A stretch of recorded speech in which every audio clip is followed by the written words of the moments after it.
Welcome, everyone. It is Tuesday, April the 21st, 2020. It is currently 11:16 a.m. Central Time.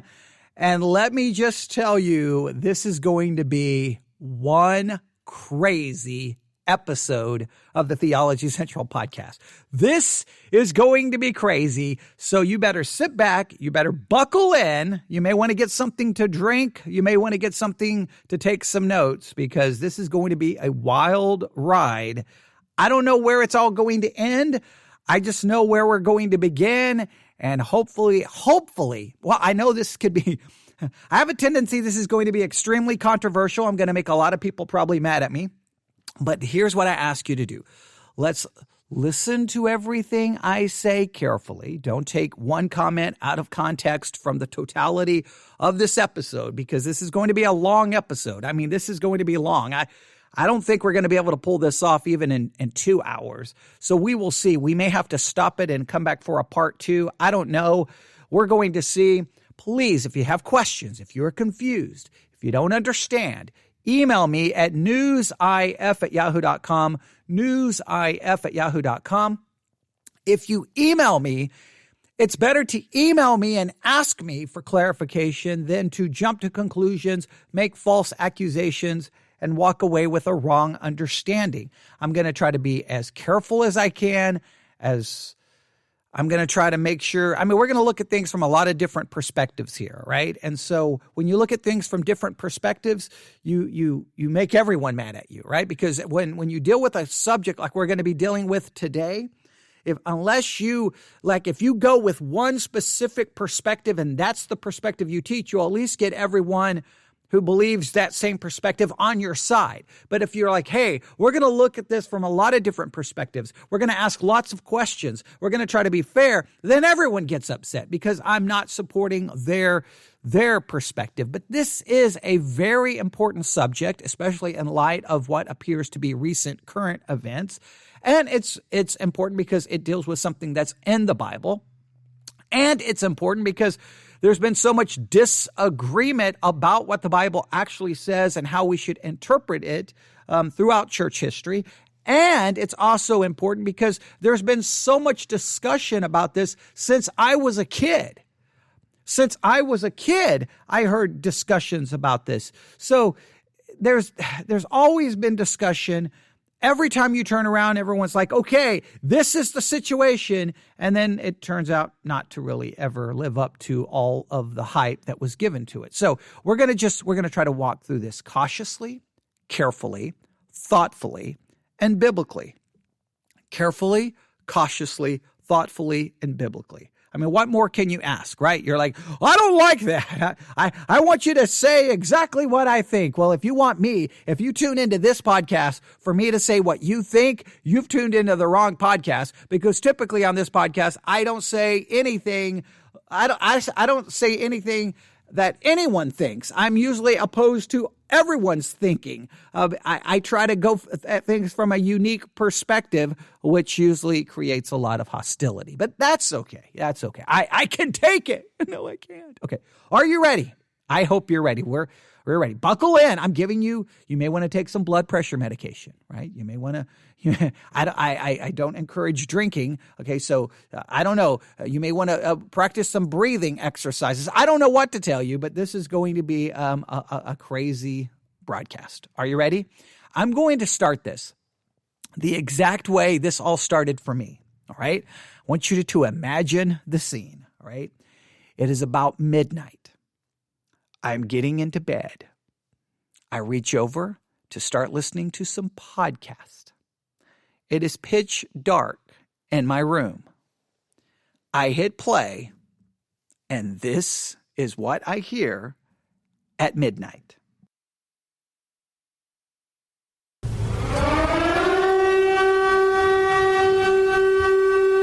We're live. It's April 20th.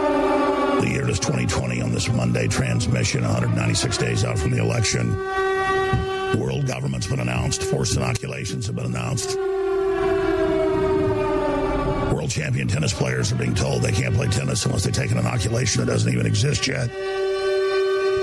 And Bill and Melinda Gates are working with communist China to roll out a digital currency that's under the skin. You might have heard about it in the last book of the Bible. It's called the Mark of the Beast, and it's here. You may be an atheist, and you may not believe in Holy Scripture, but that does not change the fact that the Mark of the Beast is upon us. For those unfamiliar with the Mark of the Beast, it comes from Revelation 13 in the Bible. It also forced all people, great and small, rich and poor, free and slave, to receive a mark on their right hands or on their foreheads, so that they could not buy or sell unless they had the mark, which is the name of the beast or the number of its name. This calls for wisdom. Let the person who has insight calculate the number of the beast, for it is the number of a man. That number is 666. Whether it is biblical prophecy or not, the evidence suggests it is a very real agenda. Every universal barcode has 3 guide bars, each one representing a 6. When the inventor, George Joseph Lorer of IBM, was asked of this, he replied, "Yes, they do resemble the code for a 6. There is nothing sinister about this, nor does it have anything to do with the Bible's Mark of the Beast. It is simply a coincidence, like the fact that my first, middle, and last name all have 6 letters. Perhaps it was a coincidence, or even a joke. But look at what we have today. In 2004, the FDA approved a chip that is implanted into a person's hand. In 2019, Elon Musk and Neuralink have announced that they are planning on implanting computer chips into people's heads so that we can merge with artificial intelligence. MIT, under funding of the Bill and Melinda Gates Foundation, has developed a quantum dot ink implant that can be monitored by a smartphone. And in 2020, World Patent Number 060606 was published by Microsoft Technology, titled Cryptocurrency System Using Body Activity Data. It outlines a technology wherein human body activity associated with a task provided to a user may be used in a mining process of a cryptocurrency system. The human is given an activity to accomplish, which is sent from a body sensor to the cloud and to the cryptocurrency system, rewarding the human with money. And while this is happening, the world is being told to stay at home until a vaccine can be developed, while the 5G needed to run artificial intelligence is rapidly rolling out worldwide. Let the person who has insight calculate the number of the beast, for it is the number of a man. Humanity is being asked to abandon a world based on God's law and accept a world based on man's law. In other words, the law of the state. Whether you believe in biblical prophecy or not, the mark of the beast is becoming very real. And at the speed of which things are now going, it seems we will soon discover how many people will accept the mark and how many will resist. For Infowars.com, this is Greg Reese. Yes, that is what I heard laying in a dark room at midnight, going, whoa, wait, what? Okay, yes, the mark of the beast is here, according to that report. Now, they talk about the barcode, having those numbers 666. If you do some study on that, there are reports saying that that information is not true. But let's just do this, all right? Let's just take a deep breath. And let's try to think this through logically, carefully, cautiously, biblically, thoughtfully, all the different things I said at the beginning. Let's try to apply all of that. So let's take a few minutes and let's think about this, okay? All right. Let's remind ourselves of a very important truth here, okay? This is very important. When I was a kid, I remember, and my parents didn't go to church, so there was a book in our house. It was a magazine article. I don't remember the source, but it was talking about the mark of the beast is here. And this was in the 1970s, all right, that the mark of the beast was here. Well, it's now 2020. Clearly, it wasn't there in the 1970s. In the 1980s, they talked about it. In the 1990s, when I would hear on the Prophecy Club that I would listen to in Omaha, Nebraska, the mark of the beast is here. Well, we made it to 2000. Still not 2010. Here we are, 2020. So every decade, there is someone somewhere, news articles, news reports that the mark of the beast is upon us. The mark of the beast is upon us. The mark of the beast is upon us. It's here. It's here. It's here. Be worried, be scared, and then nothing happens.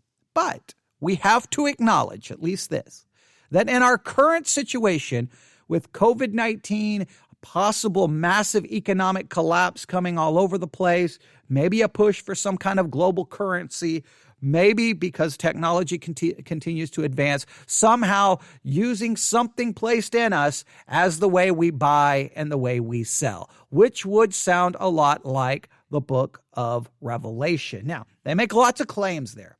I'm not going to sit there and work through every claim. Please, I would challenge you. You can research everything they said there. You can go and start looking those things up. Just make sure you look at more than one source. Look at multiple sources. You can look at sites that try to fact check these kinds of things. There's an article. In fact, while that was playing, I just grabbed my iPad, did a 666 barcode, and immediately I came up with this. The infamous number 666. Okay, here's the article. 666 barcode. Does the mark of the devil 666 appear in product barcodes? Claim. The infamous number 666 appears in all product barcodes. False.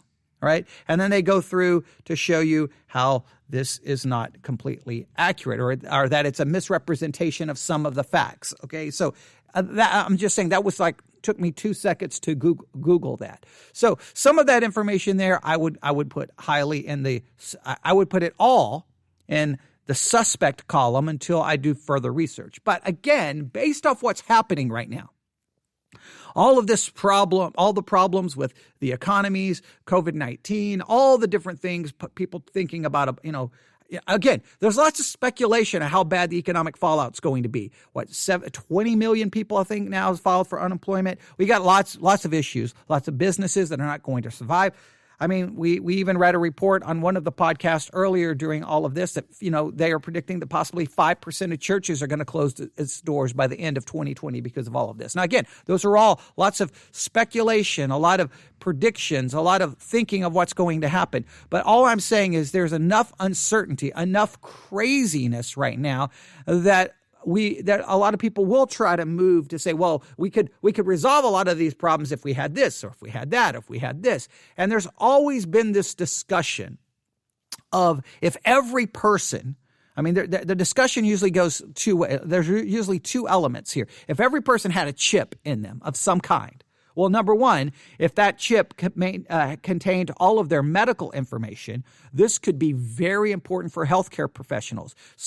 You go to a scene of an accident and there's someone laying there, you just scan the chip, boom, you get all of their medical information. You know what they're allergic to, you know if they've had any surgeries done, you know what medications they're on, boom. They have a greater ability to ensure that they can make the best medical decisions possible. If they arrive at the emergency room, the doctors can scan, they get that information. This would be vital information, life-saving information, and you could all do it with a chip.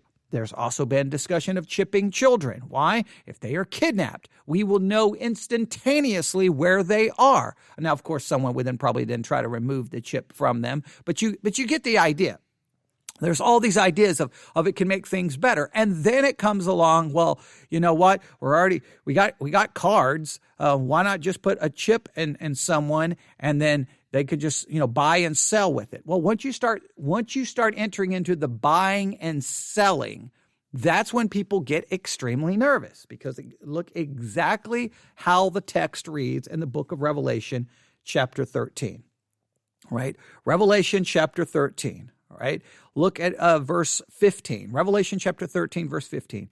And he had power to give life unto the image of the beast, that the image of the beast should both speak and cause that as many as would not worship the image of the beast should be killed. And he causeth all, both small and great, rich and poor, free and bond, to receive a mark in their right hand or in their foreheads, and that no man might buy or sell, save that he had the mark of the name of the beast or the number of his name.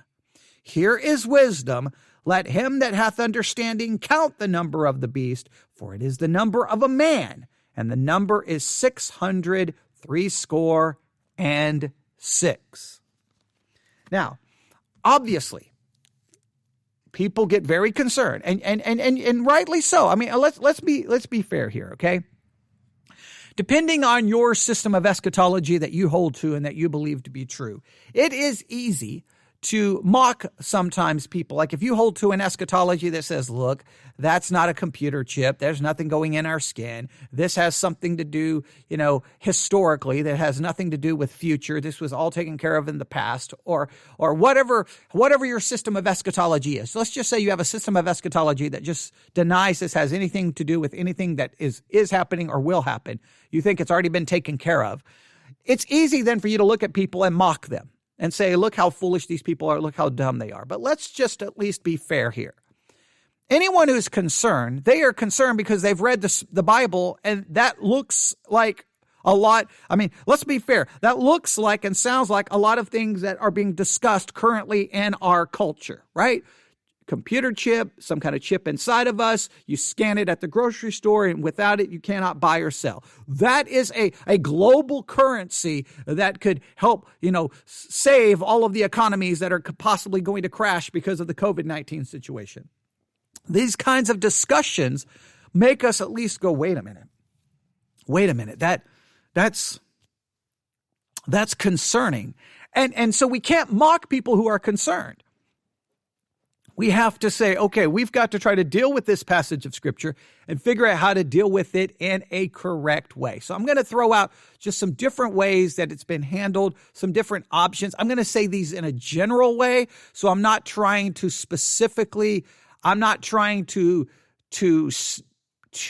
represent a view in a very specific way. I'm just trying to give you some general ideas and how this has been held. My goal here is not to give you an extensive look at every view. I'm just going to try to throw out some different ways people have handled this, okay? So here's the idea. We've got things happening in our economy. We have all of these reports that something is coming that sounds very similar to Revelation chapter 13. We don't know if all of these reports are accurate, and this kind of thing has been said since at least the 1970s, and I'm sure it was said way before the 1970s. So it's been said decade after decade, and nothing ever ultimately comes from it. So we got to keep that in mind, all right?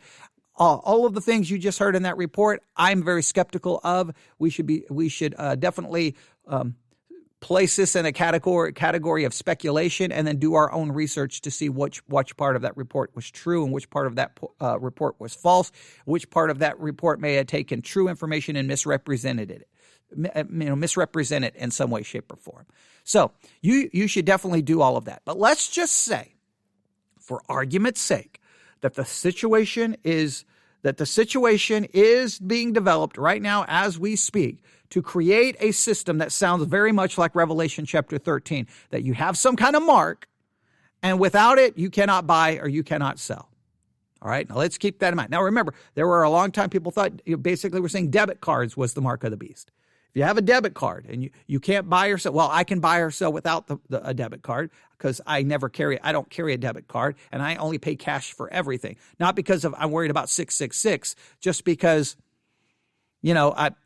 I don't like using a debit card because I've used a debit card before, and for some reason it was denied. And to me, that's very embarrassing when that happens. Even though then you go and check and you're like, well, it shouldn't have been denied, and you don't know why it was denied. I just prefer cash. Maybe it's because of the way I was raised, maybe a generational thing, but some people, view the debit card as being that. And I understand. You've got a number there. You've got a number. And now, of course, that number is not 666. Right?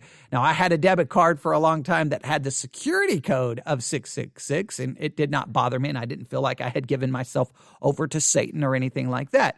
Again, your view of eschatology is greatly going to determine it. And I mocked people back then who had concerns. So I've grown a little bit, and I just think now that if you've got people who are studying their Bible and they see that, they're going to be concerned.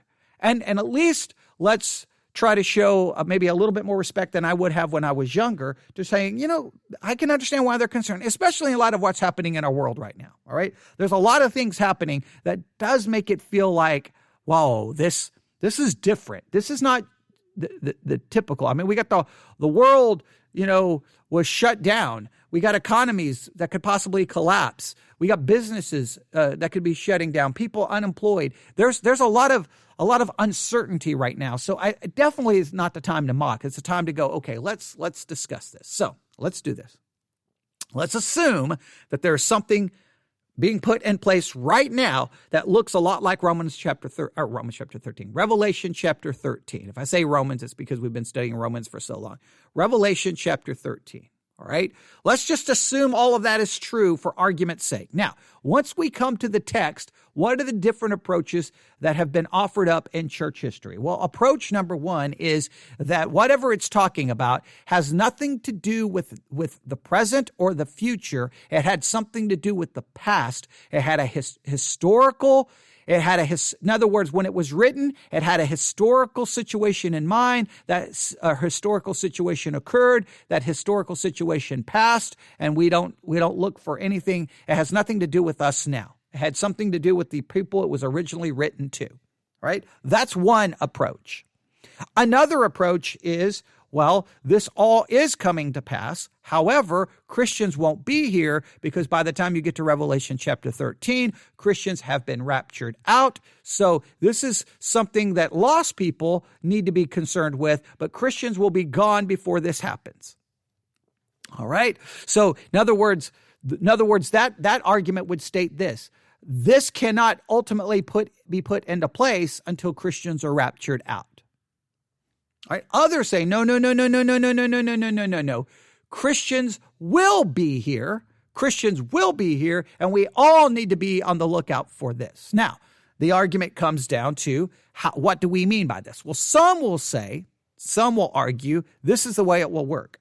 There's going to be a clear choice that is being made. Here is the beast. Here is this person of, Satan and involved with Satan, the Antichrist, all the different ways we could define it. That's been defined in biblical. I don't want to be too specific because I'm not trying to articulate every view. I'm just trying to give you the general understanding. So one says it's historical, it's past, it's over. The other says it's future, and the way you know it's coming is once the Christians are raptured out. Until the Christians are raptured out, this cannot come into place.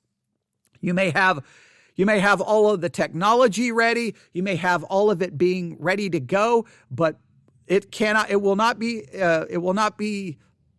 won't start until Christians are gone. All right. And then view number three, this is very important. View number three is Christians will be here. Christians will be here. So we all have to be on the lookout for this. Everyone should be concerned with it because everyone's going to have to deal with it.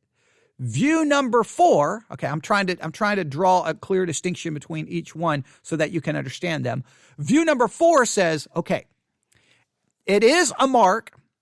Some will say a computer chip under the skin will work. Now, if we're going to be very literal here, it has to be in the right hand or it has to be in the forehead. That's the way they're going to come up with the system. That they're not going to give you a chance between left hand and right hand, that it's going to be in the right hand, it's going to be in the forehead, all right? And listen carefully, all right? Now, this is very important. However, it's not just merely having a chip in your hand or forehead. No, what it is you are clearly making a decision to follow the beast. It's not just about a number. It's you saying, yes, I'm going to follow the beast. I'm going to serve the beast. I'm going to follow the Antichrist. I'm going to serve the Antichrist, and I'm going to take his number. In other words, it's a clear decision to not follow God, but to follow the evil, the Antichrist, Satan, however you want to define it. That it's a clear decision. It's not just, oh, look, here's this new technology they're saying, and I can't buy or sell without it. No, it's going to go deeper than that. You're going to know you're making a decision to follow the beast or the Antichrist. You know you're making a decision to follow a person, to follow an ideology, an anti-God ideology. Some say it's going to be very clear, all right, that's what it is. It's not just having something to buy or sell. It's not just having a chip. It also involves a denying of God and following an individual. All right? You can take that for what it's worth. Those are the basic views. Those are the basic views that you hear in church history. It's past. Don't worry about it. And I may not get these in the right order. It's future, and it can't happen until Christians are gone. No, we're all going to be here. Everyone's going to be here. We should all be concerned about it. We should all be worried about it. Or another view is no, it's something that you'll have to make a clear decision to deny God and to follow this individual. Those are the basic concepts that are out there. I should have written these down, but you get the basic idea. The basic idea is either it's past, don't worry about it. It's future, but Christians have to be gone. No, it's for everybody. Everyone needs to be there. Or no, everyone may be there, but it's you're making a very clear distinction that you're not just getting a chip. You're not just getting a chip. You are following Satan. You're following the Antichrist. All right. And I guess another one we could kind of throw in there just to make sure we're clear. Some will say it's future, it's for everyone, and it could be done in a more deceptive way. Hey, here's this chip that you can buy or sell. If you don't have it, you can't buy or sell. Okay, I will take it. And then and as soon as you do that, you basically have condemned yourself to an eternity in hell, or you've proved that you're not saved. In other words, what I'm trying to show you is there's all kinds of variations. There's all kinds of variations all day long on this. All kinds of variations. And so you have to ask yourself, based off Revelation chapter 13, how literal are you going to get? In other words, does it have to be the number 666? Well, if it's the number 666, it can't be the number 666 alone for everyone, because everyone would have the same number. So is it just like, how does it work? For it to be the same number for everyone, then it's like it's everyone's, it would show no distinction between individuals. So what if it's 666? What if 666 is in it, but there's other numbers to draw a distinction between your account versus my account, your health information versus my health information? Like, does it have to be just the number 666 or not? Does it have to be in the right hand or the forehead? What if it's somewhere else? What if it's not in the hand? What if it's up in the arm? What if it's in the thigh? Does it matter? How specific do you get? There's lots of questions here when it comes to this subject. And you get 10 Christians in a room. You start talking about Revelation chapter 13. I'm not even exaggerating. You're probably going to get 100 interpretations. You're going to get all kinds of ideas, all kinds of concerns. But listen, people being concerned and people trying to figure it out, we should celebrate that there are people taking Revelation chapter 13 seriously and they are concerned. You can't condemn people for that. They're trying to figure it out. And yes, you've got, the Left Behind series. You've got going back to the 70s. What were those movies? A Thief in the Night. There was a trilogy of those movies. I think one of them was filmed in Omaha, Nebraska. You get those movies. You get kind of some will call it sensationalism, biblical prophecy sensationalism. And this kind of stuff has happened. And it does discredit a lot of times the study of Revelation 13. A lot of people are like, oh, that's that whacked out craziness. And I understand that. But it is people trying to figure out what it means. It is and anytime people are trying to figure out the text of Scripture, as frustrating as the bad interpretations can be, I am grateful that they're taking it serious. I wish people took every verse as seriously as some people take Revelation chapter 13. I wish people were that. I just did a devotional thought on sowing and reaping. I wish everyone took that principle as seriously as they did Revelation chapter 13, the number of the beast. I wish everyone took everything that seriously, but sadly we don't. We get caught up in a lot of wild-eyed, conspiratorial thinking and prophecy sensationalism, and that is always sad. So there are all the different views. I know you're asking, which one is correct? Well, again, there's no easy answer because it comes down to your eschatology. Like, for example, if you believe that Christians are going to be taken out, going to be raptured out, well, then you believe that that system of the number of the beast is for the future tribulation period and we're going to be gone. So then you just want lost people to know about it. All right. That kind of makes it simple. You don't have to get caught up in how it's going to work. Is it going to be in the right hand, left hand? You don't have to worry about it happening right now. You don't have to worry about it because you know before that plan is put into place, before it is started, we're going to be gone. If that doctrine makes it easy, it really does. Hey, I'm going to be gone before that starts. Don't have to worry about it. I'm gone. But if your eschatology says, no, you're going to be here, right, then you're going to have to worry about it. Now, also, if you have an eschatology that believes this is all past, yeah, that's the one I kept forgetting when I was repeating them. If you have an eschatology that says this is all history, you don't need to worry about it. Yeah, then you don't need to worry about it. So if you have the view that this is history and it's already been taken care of, yeah, then you're not worried about it. If you have the view that Christians are going to be raptured out before this takes place, then you don't have to worry about it. Every other view has to worry about it, has to figure out what it means, how it works. All the other views have to figure it out. So depending on where you are, if you believe you're going to be here or that it's about to start and you're going to live through it, yeah, then you've got to be concerned. If you believe you're going to be gone, then you're not worried about it. But here's the thing. Everyone should at least be concerned with it, no matter what your view is. I guess other than the historical view. Every other view has to at least say, man, this is in the Bible. I've got to at least figure out what this means. We have to at least figure it out. Agreed? We have to at least figure that out. I think that is fair. So this is what we're going to do. We've got the typical teaching that this is future, that it's some computer chip. That is what most all Christians hear. I'm going to provide you with a different perspective today. We're going to listen to a sermon that comes out from a completely different perspective. We're going to listen to it together. I will interrupt it and we're going to talk about it. I just want you to hear this perspective because I think so many Christians have never heard this perspective. They don't even know this perspective exists. So I'm going to let you hear it and then we will talk about it. We will see if they make their argument, if their argument is biblical, if their argument is thoughtful, if they deliver it in a way that makes sense, or if we see a clear flaw in their doctrine and theology, then we will address it. But I think this is a time we need to be aware. I think this is the main point I want you to get from all of this.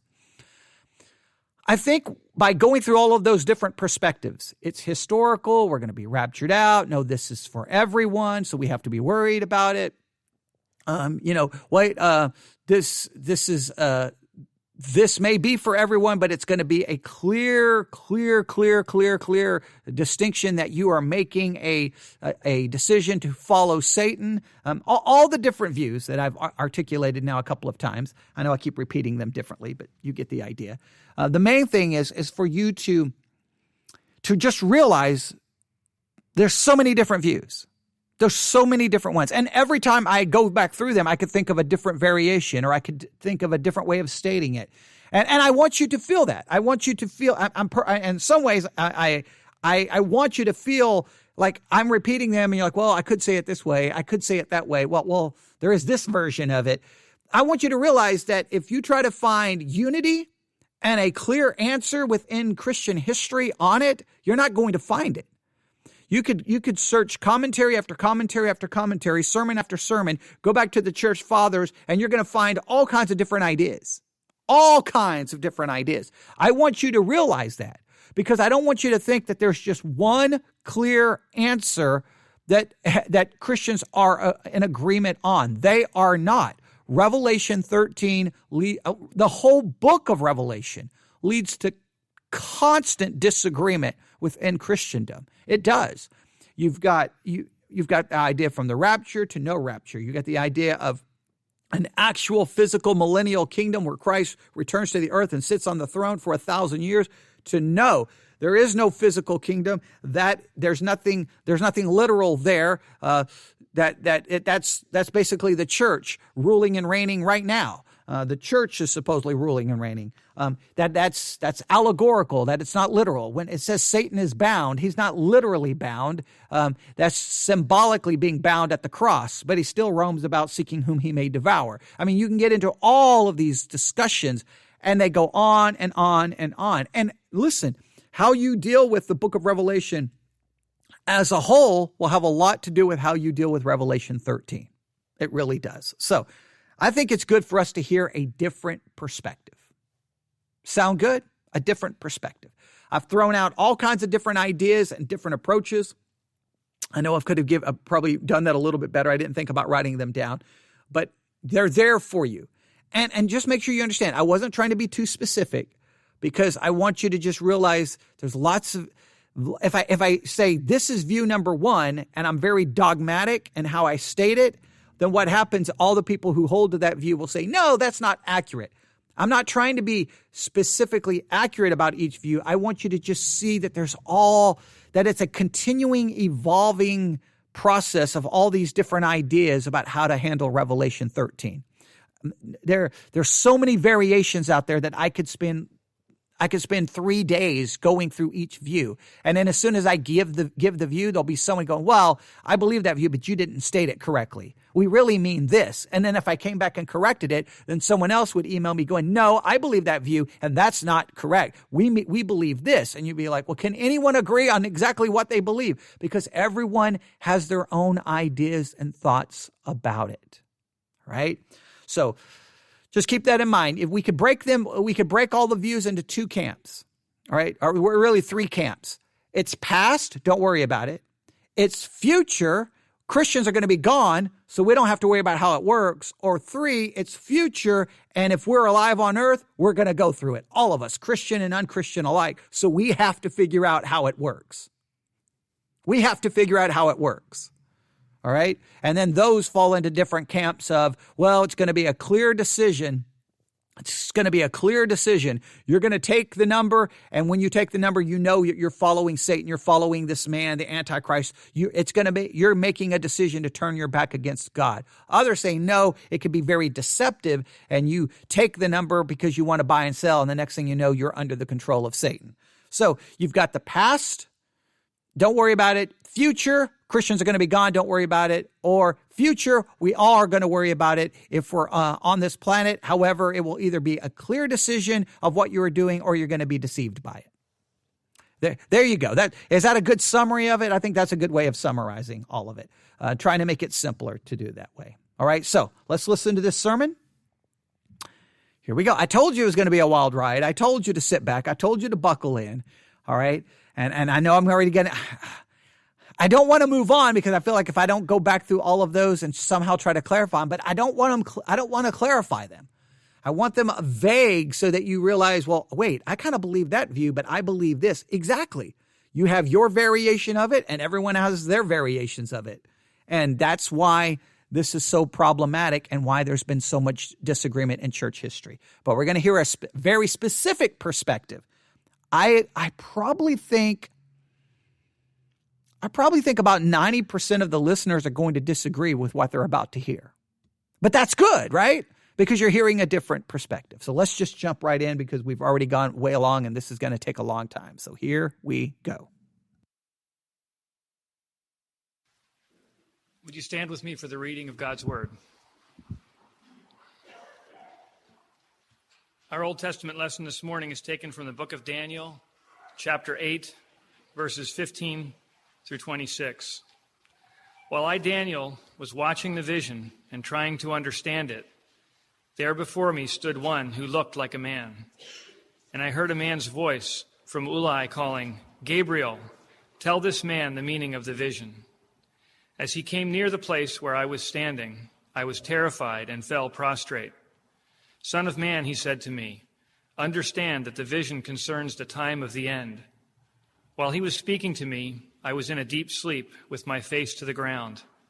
Then he touched me and raised me to my feet.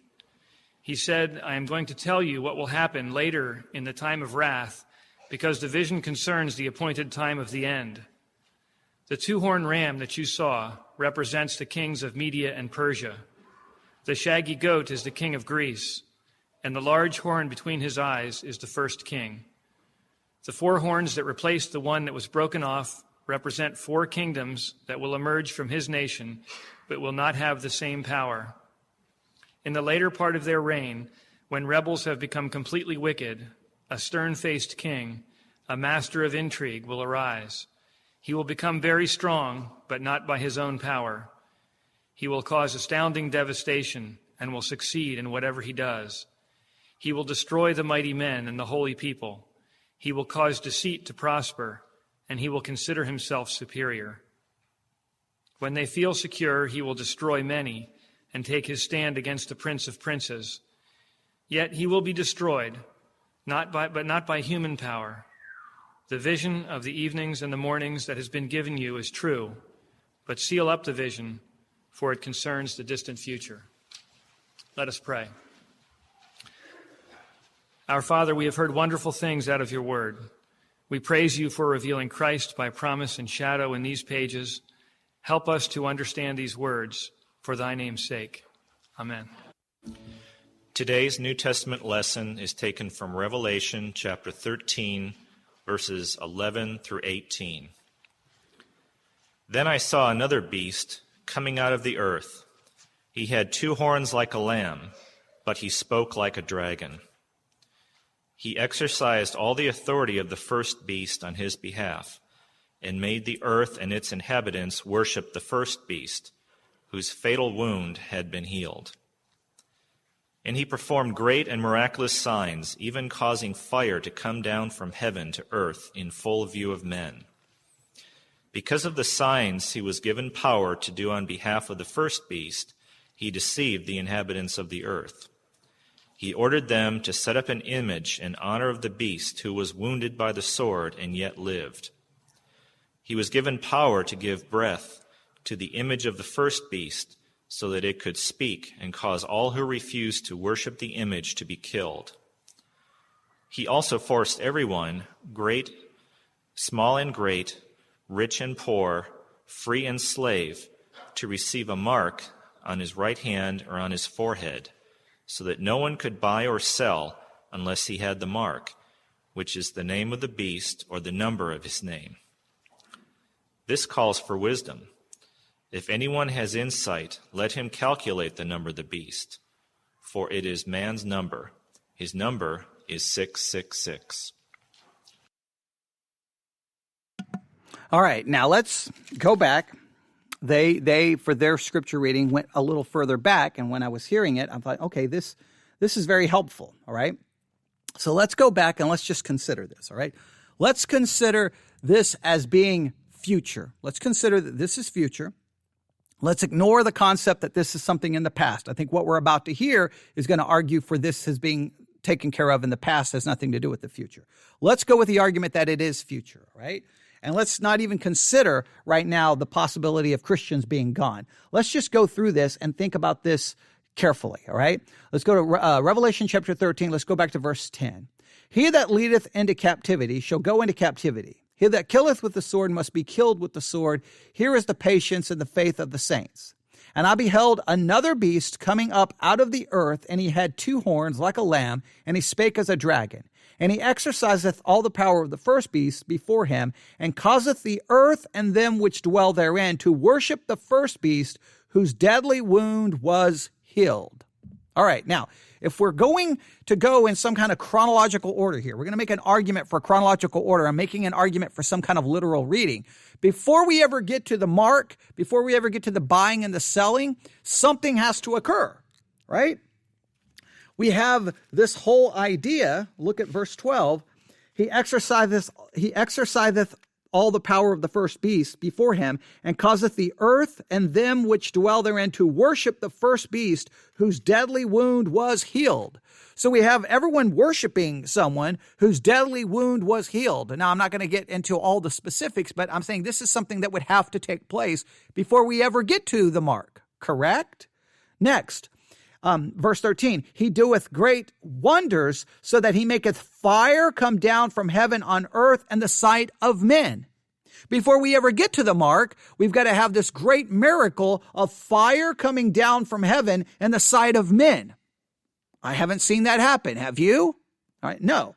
Verse 14, he deceiveth them that dwell on the earth by the means of those miracles which he had power to do in the sight of the beast, saying to them that dwell on the earth that they should make an image to the beast. So we have all these miracles that are happening, and everyone's being deceived by them. I don't see any global deception because of miracles currently happening. If we have fake miracles happening in many cases, fake claims of miracles in the charismatic movement, but we don't have the whole world being deceived by miracles. Not only that, they are to make an image of the beast, which had the wound by a sword and did live. So now we have to have an image of a beast, or an image of something that had a wound by a sword and did live.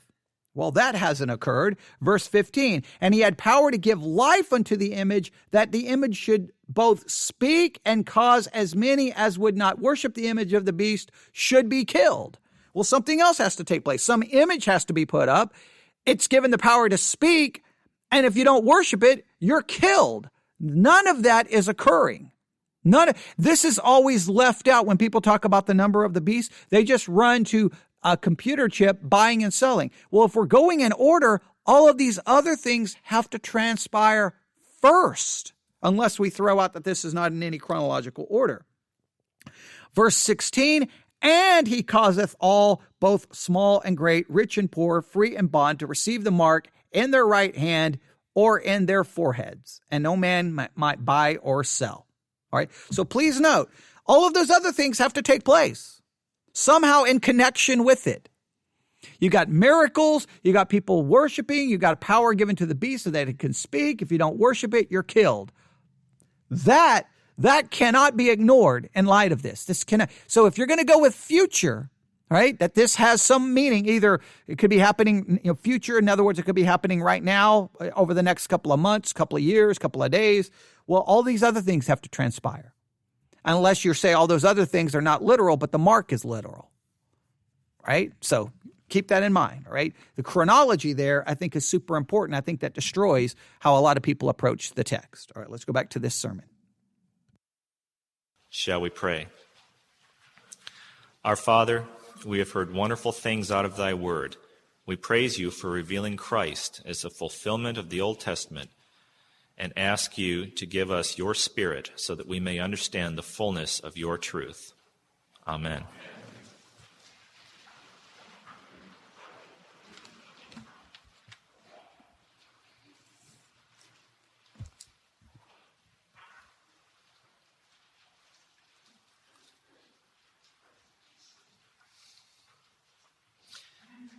There is no subject, with the possible exception of the unpardonable sin, which has caused as much consternation for the people of God as has the so-called mark of the beast. Now, John very pointedly warns his hearers against taking such a mark on the back of the hand or the forehead. And he also tells us that anyone who takes such a mark swears allegiance to the beast. And this has given Christians throughout the ages a very healthy suspicion of any government which persecutes the church or which hinders the preaching of the gospel.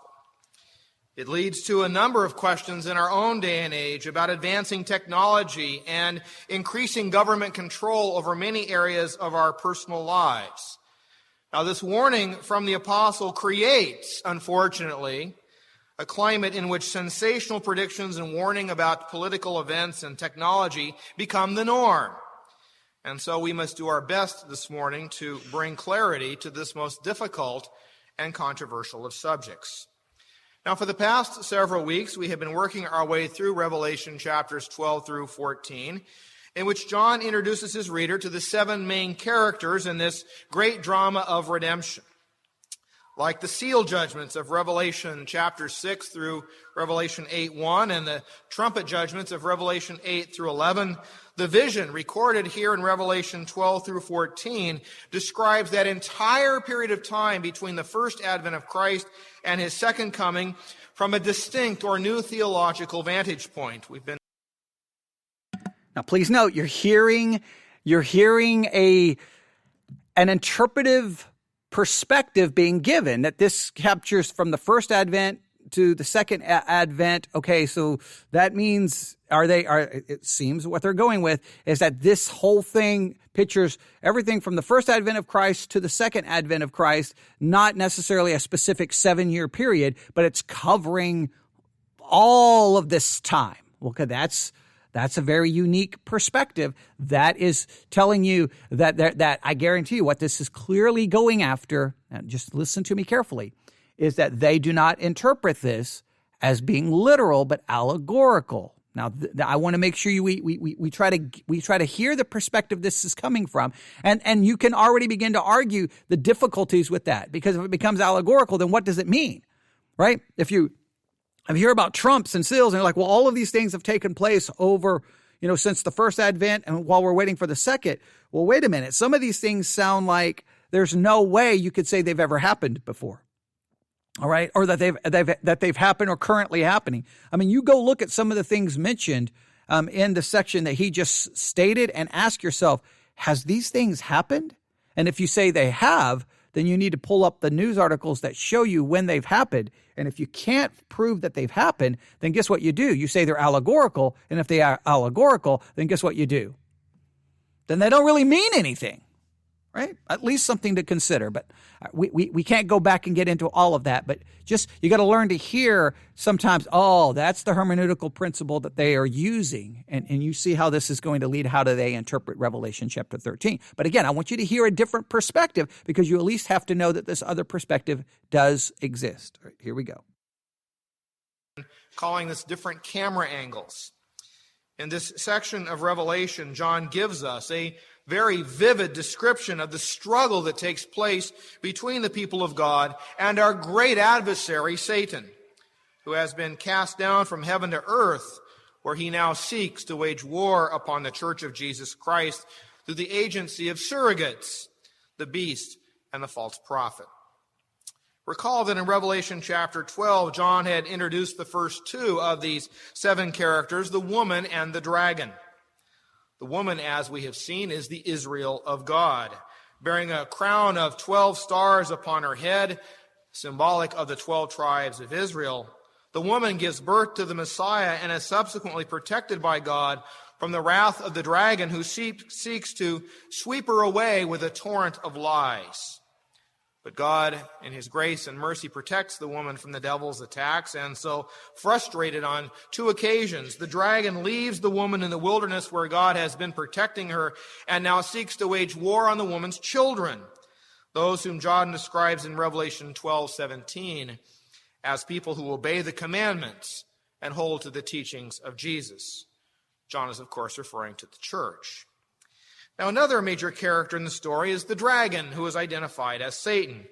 Depicted in Revelation chapter 12 as a hideous creature with 7 heads and 7 crowns and 10 horns, the dragon has the power to sweep away 1/3 of the stars in the heavens with his tail. And that symbolic imagery harkens us back to Daniel chapter 8 and the prophet's vision of a huge pagan Gentile empire that waged war on the saints, and as Daniel said, covered the world with a torrent of lies. Using apocalyptic symbolism, John describes how the birth of the Messiah creates a war in heaven where the dragon suffers a great defeat and is cast down to the earth. And so defeated, Satan can no longer enter God's presence and make false accusations against the saints. Having lost his access then to the very throne of God, the devil is completely enraged and unable to overcome the woman directly. The devil now seeks the agency of another to continue his ongoing war against the church of Jesus Christ. And this brings us to the third character introduced in Revelation 12 through 14, the beast. Now, please note, he's taking all these sections, saying it's basically symbolism of the war between Satan and the church. Now, of course, others come along and say, no, the church is gone. The church is gone. The church has been raptured out.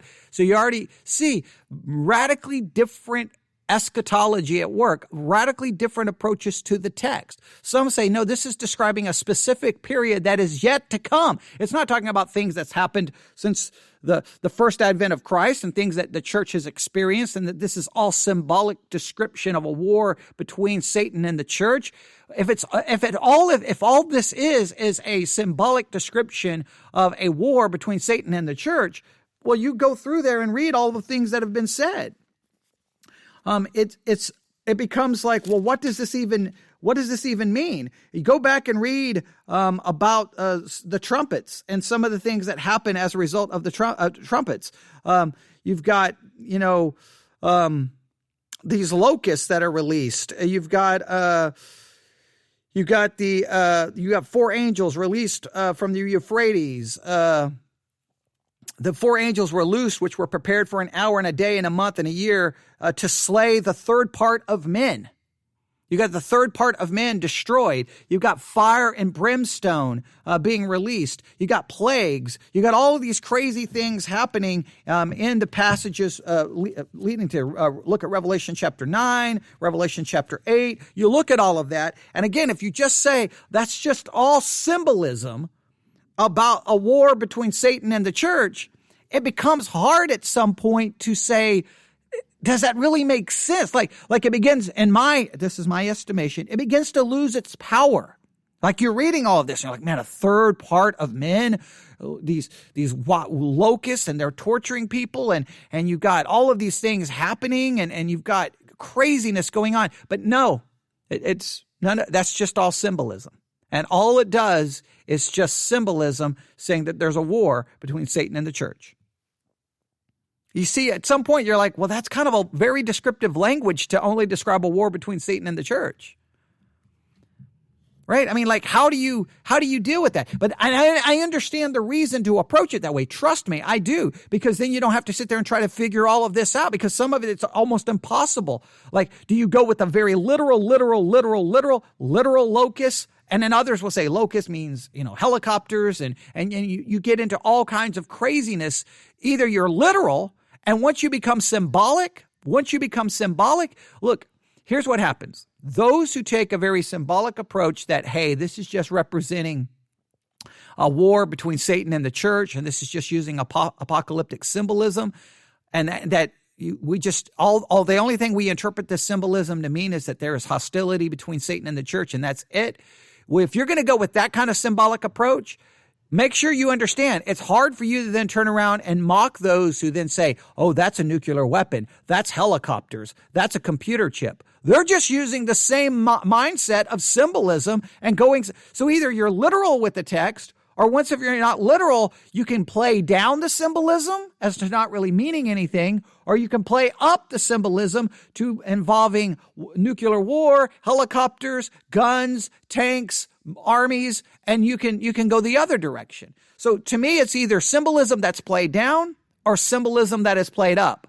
The literal approach is the approach that sometimes gets lost by both sides. All right, so he's almost kind of describing this as something that we've already been experiencing. And that's hard for me to believe that we've been experiencing the things described in the book of Revelation. It really is, unless that symbolism really doesn't mean anything. All right, let's go back and we're going to try to go as fast as we can through this. Now, if Satan cannot overcome the woman and her children with a torrent of lies, he'll do it at the point of a sword, of a willing government. Now, as we saw last week in Revelation 13, the beast which rises up from the sea is empowered by the dragon to do his bidding. And like the dragon, the beast has 10 horns and 7 crowns, closely identifying him with a worldwide empire that repeatedly rises again and again throughout the course of this present age, and bent upon the persecution of the church. And so the key to interpreting this apocalyptic symbolism correctly is both the Old Testament and the historical situation in which John is writing to those 7 churches of the first century in Asia Minor. Now, when viewed from the perspective of the Old Testament, John is describing the 4th beast of Daniel 7, in which the prophet foretells of this huge God-hating Gentile empire that arises at the dawn of the Messianic age. But Daniel's 4th beast is symbolic of an empire that is much greater than all the others which have gone before, and makes arrogant and boastful claims against God, all the while attacking the people of God and deceiving the nations with lies. When viewed from the perspective of the audience to whom John is writing, those in the congregations that heard this letter read aloud in the first century, the beast of which Daniel had foretold some 6 centuries earlier is now a present reality in the form of the Roman Empire. Now, stop right here. Now, this is very important. The book of Revelation was given to these churches. They did hear it read. So was this applicable to them? In other words, was this historical? Now, he also says somewhat descriptive of the present age. So is this historical and present? How does it work? Or is it all fulfilled in the past? I mean, there's so many different ways to approach this. I just want you to understand that it's not as simple. What drives me crazy is when pastors like the book of Revelation, everyone says it's complicated. I don't know what's so complicated by it. Yeah, you don't think it's complicated because you picked up your favorite preacher's commentary and you're basically preaching that commentary. And so it comes across as super simple. All right. How about pick up all the commentaries written on the book of Revelation and see how crazy you get trying to figure out which one is true? No, you just pick the one you like and say, hey, this is simple, everyone. Yeah, of course. Pretend that it's simple. To me, the greatest arrogance is when a preacher acts like the book of Revelation is just simple. No, it's not. If it was, it wouldn't have so much disagreement over 2,000 years of church history. So he's leaning towards a historical fulfillment with something still being applicable in the present time, but it's all symbolic, basically of from the first advent of Christ to his second advent of just the persecution of the church by satanic inspired governments who hate God and hate Christianity. I guess that's a good way of describing this. All right. Now, and again, you can read it that way. And if you do, then you're not really trying to go verse by verse and trying to deal with all of it. You're just saying, here's the section and here's generally what it symbolizes. And then I guess you get to pick the symbolism. But I guess everyone kind of does that. I don't know. All right, let's finish. Recall that in the letters to the 7 churches of Revelation chapters 2 and 3, we have already read of Christians who have been prevented from buying and selling in several of those churches to whom John is writing. A number of Christians in those churches have already laid down their lives as martyrs. They remain faithful to Jesus Christ unto death, and they have taken their places before the glassy sea, joining that great multitude of the redeemed.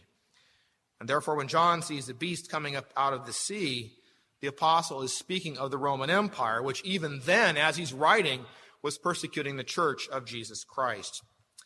But the activities of that beast are not limited to the Roman Empire, nor to John's day and age in the first century.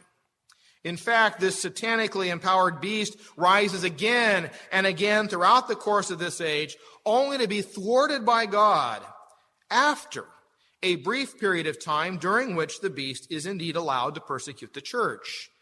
Beloved, we see the beast in the recent past with Hitler's Third Reich that was supposed to last 1,000 years but existed for only 13, and in Stalin's great socialist republic. We see the beast in the present with the rule of the Taliban in Afghanistan and in the People's Republic of China. For the beast is not subtle, nor is he hard to identify. He wages war on the saints. And as John has said, he was given power to conquer them. But the beast's victory is only a fleeting one. All those he kills are raised by Jesus Christ and come back to life, and they join that glorious and triumphant church in heaven.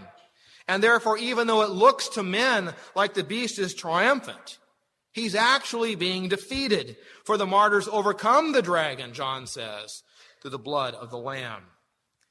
But this beast from the sea apparently suffers a fatal wound to one of its heads. And when that wound is miraculously healed, John says, the whole world was astonished and followed the beast. Men worshiped the dragon because he'd given authority to the beast and asked, who is like the beast? Who can wage war against him? Now this, of course, is a reference to a counterfeit resurrection that prompts men to worship the dragon as he allies himself with the beast, and it must be seen against the backdrop of this so-called Nero myth and the mortal wound to the Roman Empire from which it had been miraculously healed. Now, please note, it's like, this is why I sometimes just go crazy with this. It's like, okay, it's a symbol here. It's for this period. It's for this period. Let's go back. It's a symbol of okay, so wait.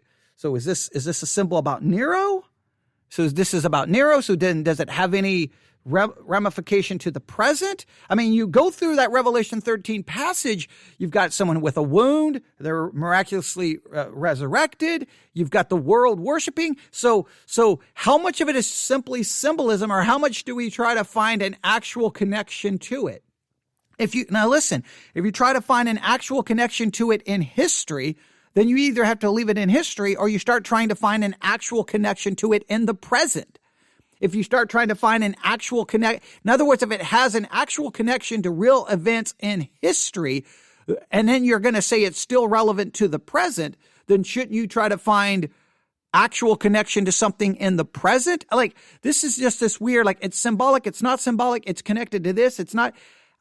This leads me to like great anxiety, because how do I handle the text this way? I don't know how you handle the text this way, but let's see where he goes. Now, as we mentioned last week, Nero Caesar was certainly the most notorious of all of Rome's notorious emperors. Nero was a vain man. He was a thief. He killed his pregnant wife. He blamed Christians for a fire in AD 64 that destroyed much of the city of Rome. And he used that as a pretense to begin a reign of terror upon the church.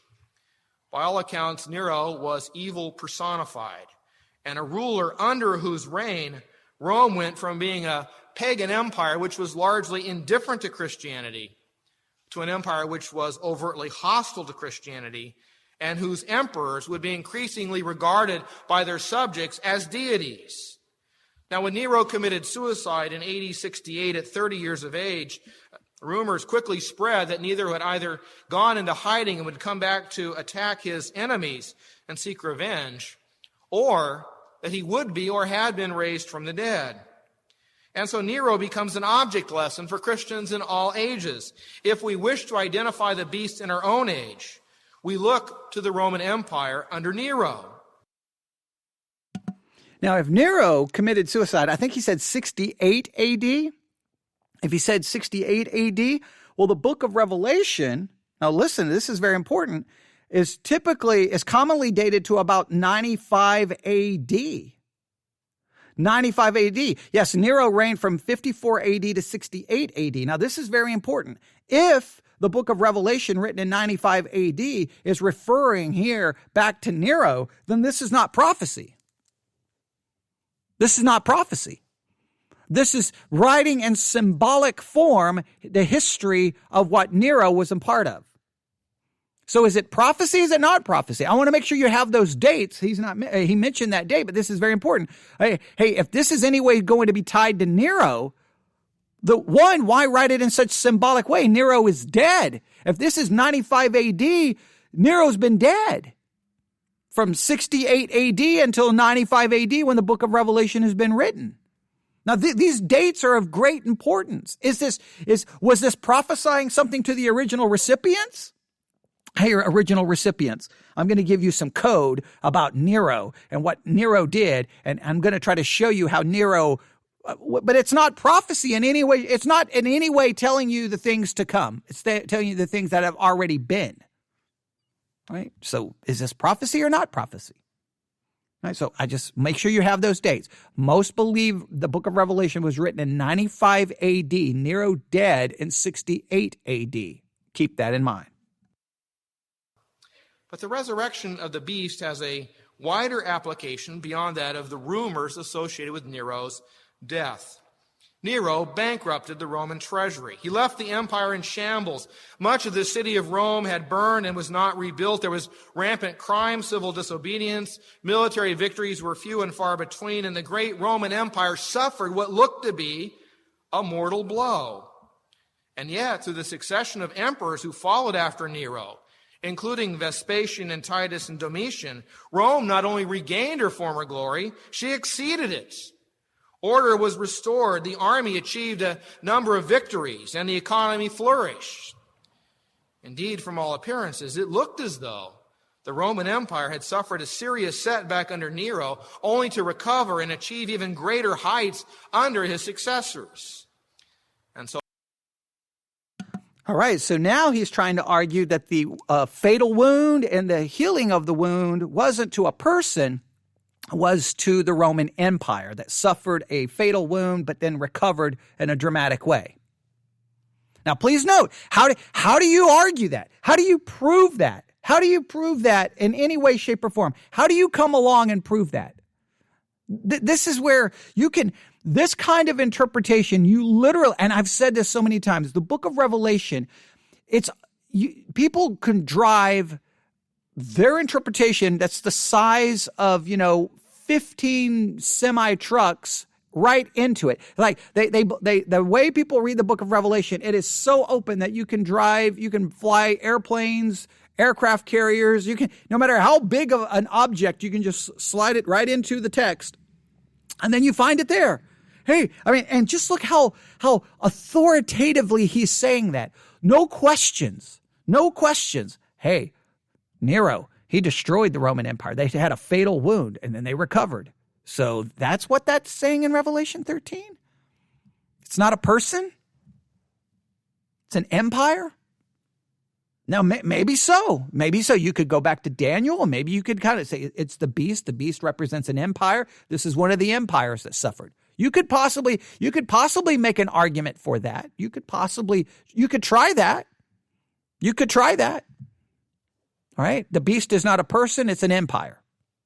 All right. Now you would have to remain consistent with that over and over and over, right? That the beast are anytime it refers to the beast, it refers to an empire, a country.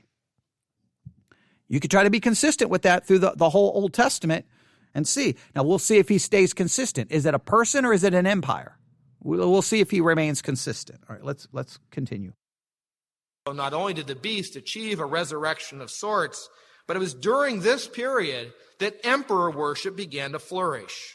And that's what John is getting at when he says that men began to worship the dragon, and the whole world was astonished by Rome's recovery and expansion. Who can make war against the Roman Empire? And the answer in those days was no one. And when an empire such as Rome survives an apparently mortal wound and comes back stronger than ever, the beast appears invincible, and men and women will gladly pay that beast homage. Now, is the beast the empire or the emperor? Because he talked about emperor worship. Emperor worship is a person. Are you worshiping the empire? Like, is the beast a person or is the beast the emperor? Or is it a combination of both? Like, these are questions you should ask when you hear this kind of teaching. You should ask these, like, okay, wait a minute. Because like on one hand, hey, it's the empire who suffered the wound. It's the empire who came back. But because the empire came back, people started worshiping the emperor. Okay, well, go back to Revelation chapter 13.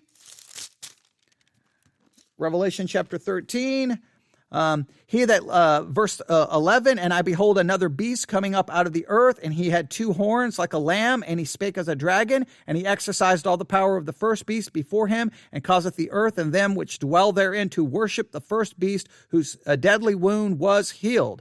So if the wound that was healed was the empire, then people would be worshiping the empire and not the emperor, or unless you connect the two. Maybe you can say that there's no problem there. I'm just saying that this is where you got to look for consistency. Now John introduces one whose sole purpose is to make sure that that's exactly what happens. Now, that's the background to the ground we covered last week, and it brings us to our text this morning, the latter half of Revelation 13, because it's here that John introduces the final member of this counterfeit trinity and the fourth character of this section, this so-called false prophet.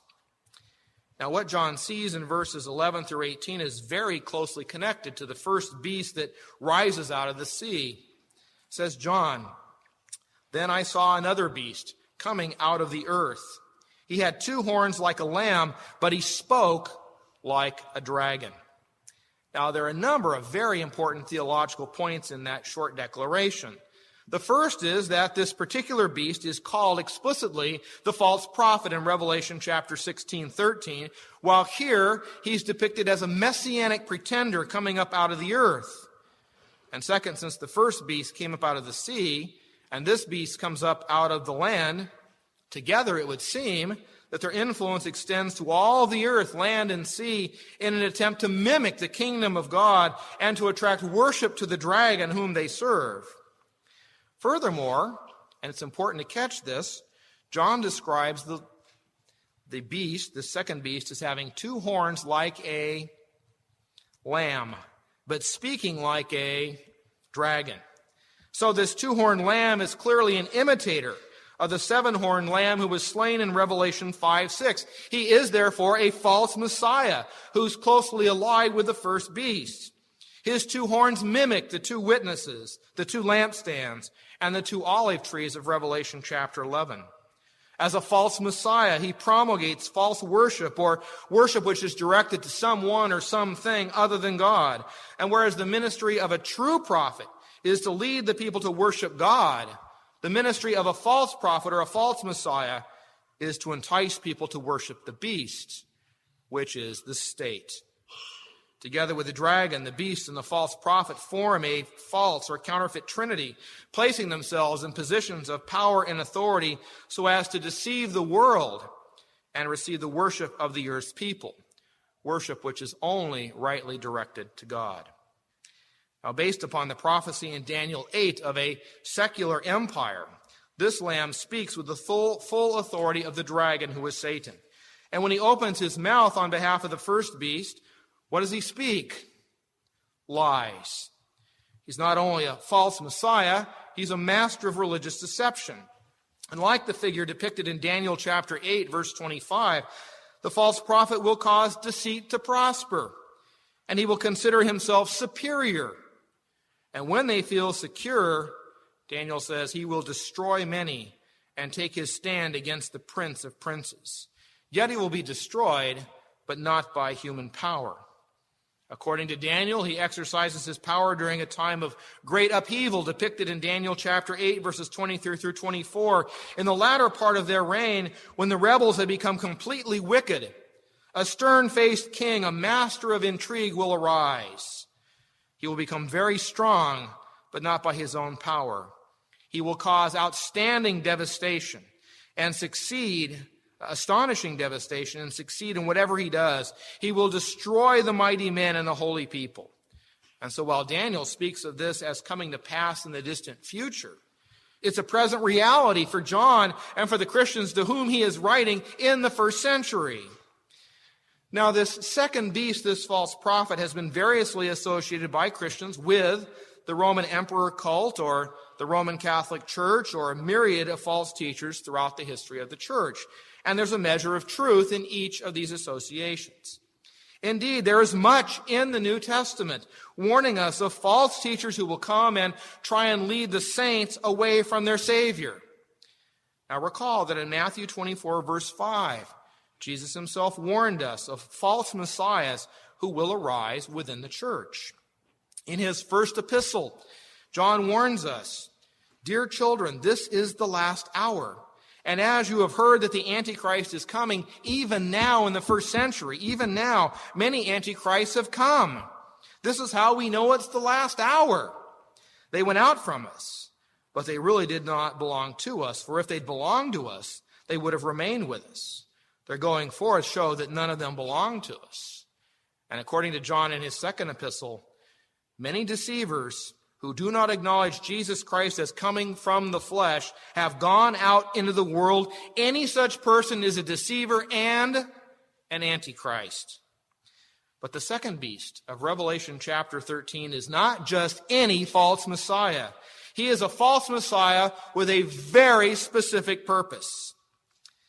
It is his purpose to deceive people into worshiping the state. And he will use any means he can. He is, as we will see, a satanic propagandist par excellence. Indeed, John makes a direct connection between the second beast, the false prophet, and the first beast, which is Rome. In verse 2, John tells us, that this false prophet exercised all authority on behalf of the first beast and made the earth and its inhabitants worship the beast whose fatal wound had been healed. Now, this connection between the beast and the false prophet in the Roman Empire is very important because it means that this second beast that John is describing is the imperial emperor cult, those who worshiped the Roman emperor. And this included priests who had devoted themselves to the emperor, but also extended to a number of pagan cults in the first century, which regarded the Roman emperors as deities. But this also extends to something called the Commune of Asia, which was a council of various representatives from cities throughout all of Asia Minor, where emperor worship was promoted in exchange for favors from the Roman government. Now, you all know the story. We see it on the news every night. A delegation comes to Rome from some outlying city, tells the emperor that a temple has been built in their city so that the emperor might be properly worshipped, and then the committee goes home with the promise of funding for a new road or a new aqueduct. But while the political quid pro quo is certainly part of the equation, we must not overlook the fact that local authorities not only encouraged emperor worship and built temples and shrines to practice it, but emperor worship in many of these communities became the law of the land. And so the historical context for this false prophet then is clearly to those individuals in John's day who promoted the worship of the Roman state and its emperors. We have already seen how pervasive this was in the letters to the 7 churches in those cities in Asia Minor where emperor worship was central to community life. We have seen this in the letter to Ephesus and Smyrna and Pergamon. In many cases, Christians were prevented from buying and selling.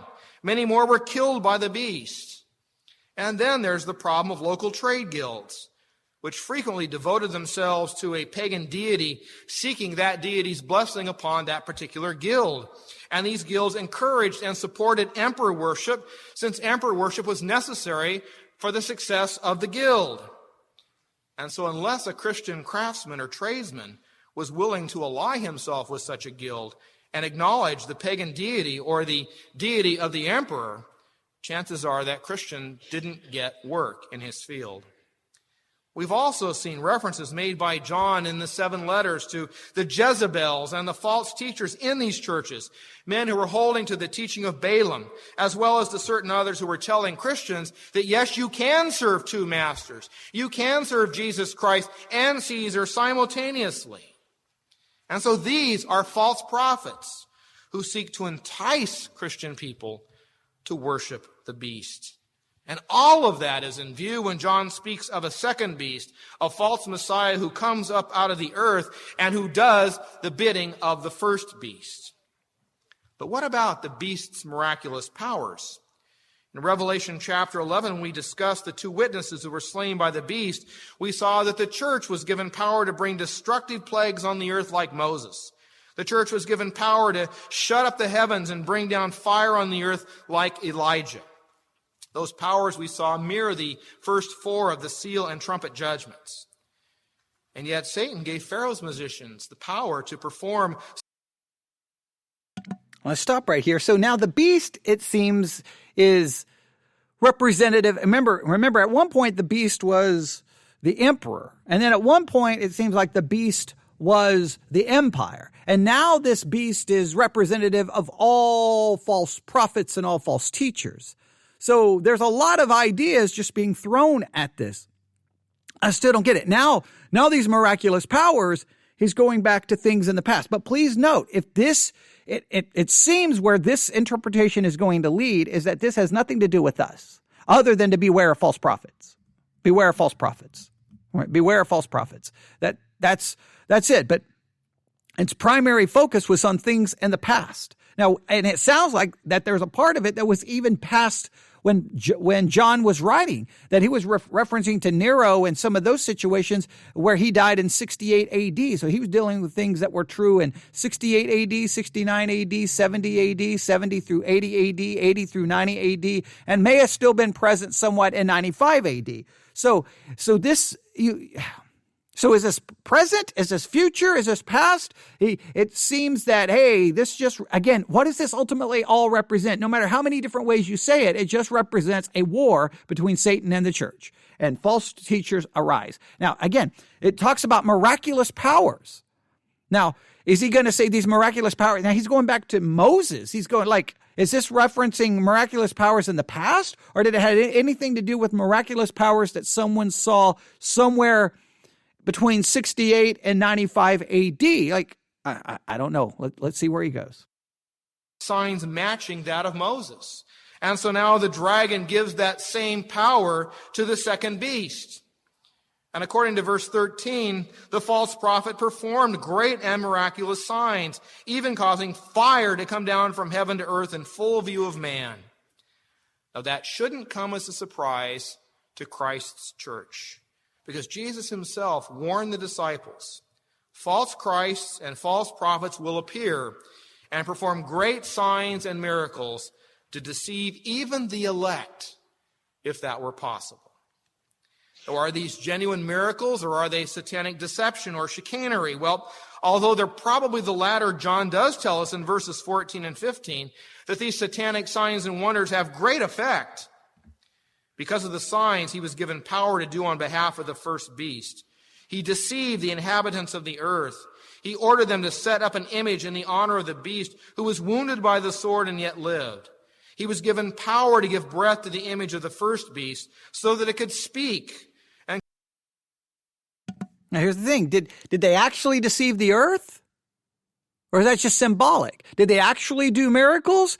Did they deceive them? Now, remember, he's referenced history and all of this history about emperor worship and Nero and all the, okay, well then, do you have any historical documentation of a miracle that deceived the whole world? Or does it not really mean that? So what does it, this is where, this is just playing loosely, like it's connected to history. It's not connected to history. It's in the past. It's in the present.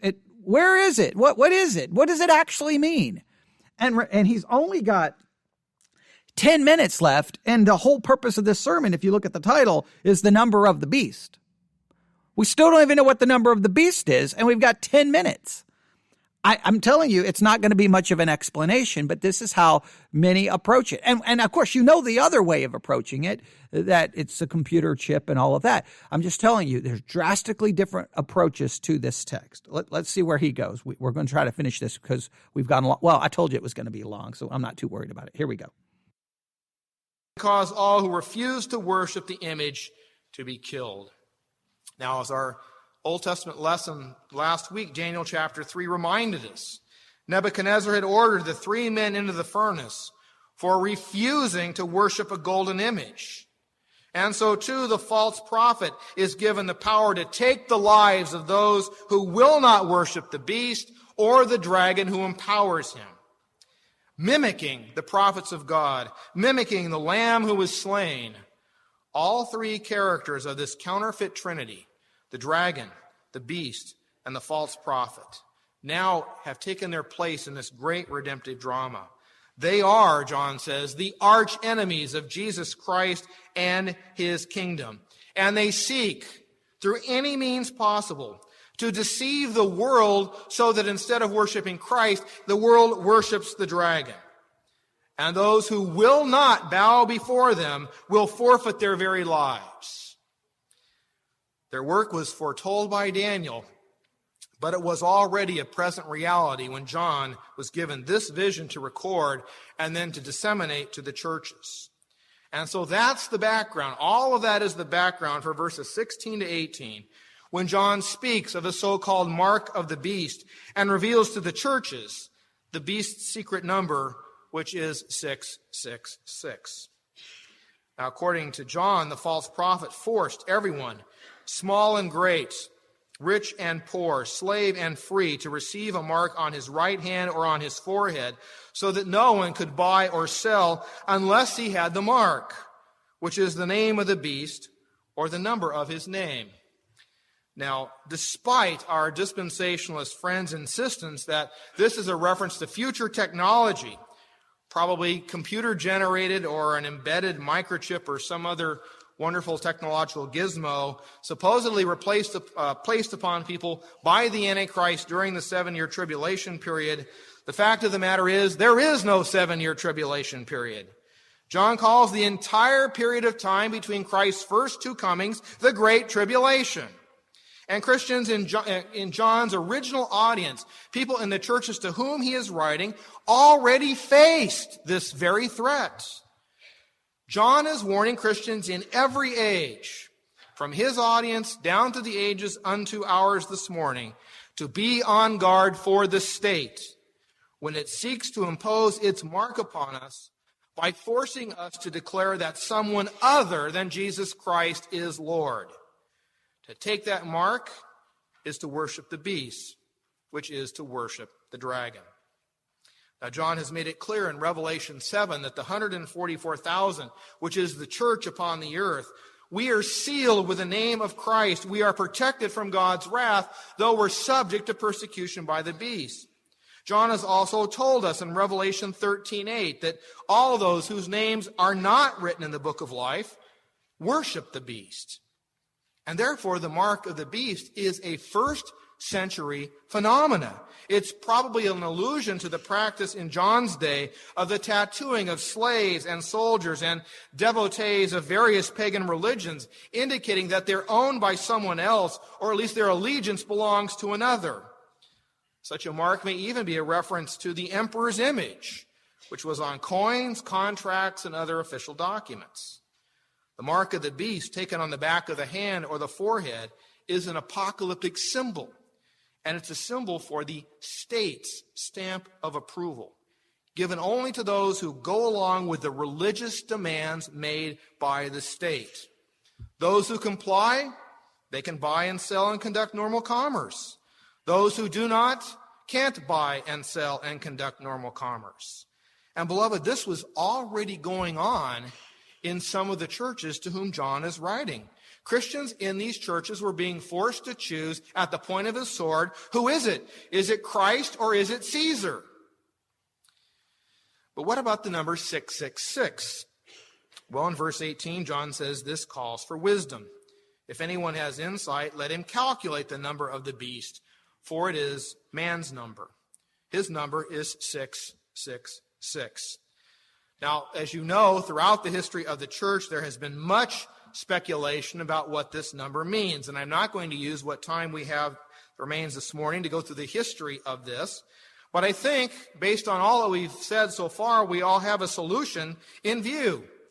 John's call for wisdom likely entails to Christians looking back to the Old Testament and then attempting to understand how, in the light of the coming of Jesus Christ, these things were then being played out before their very eyes. It wasn't long after Revelation was written that Christians figured out that this 666 is kind of an ancient code, a gematria, since letters in many ancient languages were also assigned a numeric value. When the Greek words dragon and beast are given numeric value in Hebrew, guess what their totals are? 666. And when done with Neron Caesar, Greek for Caesar Nero, the total again is 666. And that fits perfectly with John's assertion that 666 is the number of a man and connects Nero to those who empower him, namely the beast and the dragon. But while Nero... Now, please note, if it's Nero, then there's no future telling. Because Nero was dead in 68 AD, Revelation's not written to 95, so he's talking about the past. Right? And now you've got this whole numerical game going on, right? Take the name, and then its numerical value is 666. Okay, well, people have been doing that, and you come up with all kinds of crazy. Let's take a name, let's find its numerical value. Oh man, you can go all day with this, but hey, don't do that with anything in the present or in the future. Just do it with something in the past and then leave it right there. Is that the way? So basically, what is this saying? According to this view, this is how you summarize Revelation chapter 13. There has been a war with Satan and the church, and it's been raging for 2,000 years. It will continue to go on. Christians, beware of the state, because the state will try to force you to worship it and turn your back from God. So beware of that. Look out out for the state. Look out for anyone trying to turn you from God, which is the same warnings that have been issued over and over and over in the Bible, time and time again, about worship God, not money, follow God, not man, over and over and over and over. Beware of false teachers, over and over. But for some reason, now we get the book of Revelation that basically gives us the exact same idea and the most crazy symbolic language imaginable to really only confuse and not to clarify. But all it's saying is what's already been said. It's not saying anything new. It's not predicting anything new. It's just telling you, hey, be careful. Hey, church, be on the lookout for the state trying to get you to worship it instead of God. Well, why not just say that? Right? I don't know. He's got like a minute or two left. Let's finish. Nero may very well be in view here. The thrice repeated sixes also tell us something very important as well. They point beyond Nero to the beast in every subsequent age. Now, John has been making the point that the dragon and the beast and the false prophet constitute a counterfeit trinity, seeking the worship of the nations rightly meant for God and for his Christ. The number 7, as we've seen, is the number for perfection and completeness. Hence, the divine number would be 7, 7, 7. But 6 is the number of man, and repeated 3 times, 6, 6, 6, consistently falls short of the divine number 7, 7, 7. And therefore, the number 666 is an apocalyptic symbol for all those rulers and all those nations and all those false teachers whose satanic nature becomes apparent to the people of God. Nero may very well have been the first beast whose number was 666, but he will not be and is not the last. Now, this has nothing to do with barcodes. It has nothing to do with debit cards. It has nothing to do with microchips and modern technology, although it must be said all of these things could be enlisted by the false prophet to serve the beast. But the mark of the beast and the number 666 has to do with the beast and the false prophet, forcing someone to acknowledge that the state and its ruler are divine. The mark was present in John's day when someone confessed that Caesar is Lord and worshiped his image in some symbolic way so as to be able to buy and sell and not forfeit their lives. But we've seen the mark of the beast in our Friday Night Academy class. In this image of German school children, it's a frightening image. German school children singing, "Hitler is our Savior, Hitler is our Lord." It is not a phenomenon limited to a future tribulation. The mark of the beast and the number 666 is the telltale sign of our satanic enemy and his 2 henchmen, the state and the false prophet, who is the spokesman for the beast. Now, all that being said, beloved, we are the people of God. And because we are the people of God, we need not fear the dragon. We need not fear the beast. We need not fear the false prophet. There's going to be no altar call today to help you so that you can escape from the coming tribulation. Beloved, we are sealed already with the name of God and his Christ in our baptism. Our hope is not to escape from our enemies through a secret rapture. For those who do not know, the reason he says you're sealed like that in your baptism, because this is Lutheran, and Lutherans believe that when you're baptized, boom, salvation occurs, right? I was a Lutheran, I know. Here, we baptize a baby 8 days old, and then they hold it up and say, welcome everyone to your new brother or your new sister in the family of God, because that baptism now made the kid a Christian, which, of course, I absolutely and totally reject now, all right, completely. So now I don't believe you just get baptized and now you're sealed with God, because at the same time when I I taught the Lutheran teenagers, kind of as a not really a Lutheran youth pastor, because a Lutheran youth Sunday school teacher, I would go to the Lutheran pastor and go, hey, I think all these teenagers are apostate and heretics, and they don't care about God. They don't love God. They don't want to study the Bible. They hate everything basically to do with church. And then, so what happened to their baptism? And it's like, well, basically you can lose your salvation. Well, then your baptism is pretty much useless if you can lose it. All right. And then what about it being a work of God? We could get all day in some of the problems with Lutheran theology right there. But okay. So yeah, either if the baptism saves, then you're saved forever. Okay. Or if it's not saved forever, then you're not sealed with the mark of God, because you could lose the mark of God. So yeah, I mean, there's a million problems with where he's going as far as that, but he's got like just a little bit left. But as our baptismal liturgy puts it, we are to fight manfully against and overcome sin and the devil and his whole dominion. And our weapon against the beast, our weapon against the false prophet, our weapon against the dragon is the truth of God's word, the law and the gospel. Because the law and the gospel expose all satanic deception. And the law and the gospel make it very clear to the world that 666 is but the number of a man. And what, pray tell, can men do to the church of Jesus Christ? If they kill us, we come to life and reign with Christ for 1,000 years. If we live, we preach the gospel. Either way, there is absolutely nothing to fear. Beloved, John has made it perfectly clear that we have already overcome the devil through the blood of the Lamb.